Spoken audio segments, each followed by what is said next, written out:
তোমরা যারা সৌমিত্রিষা ভক্ত রয়েছো তোমাদের জন্য দেবো একটা সুখবর। আশা করি অনেকেই শুনেছো খবরটা, তবুও আমি আমাদের চ্যানেলে এই সুখবরটা দিতে এলাম।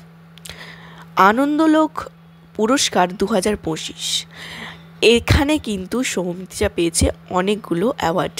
হ্যাঁ, সেরা সেরা অ্যাওয়ার্ড।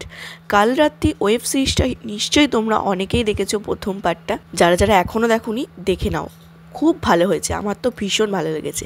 আর এই কাল রাত্রির ওয়েব সিরিজের জন্যই কিন্তু তিনটে অ্যাওয়ার্ড চলে এসেছে সৌমিত্রিষা এবং পরিচালকের ঝুলিতে।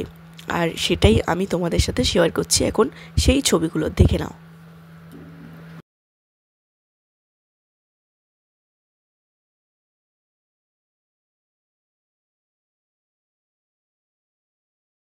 আমাদের চ্যানেলের তরফ থেকে সৌমিত্রিষার জন্য অনেক অনেক কংগ্রাচুলেশন। আর ভিডিওটা ভালো লাগলে অবশ্যই চ্যানেলকে সাবস্ক্রাইব করে সঙ্গে থেকো, পাশে থেকো।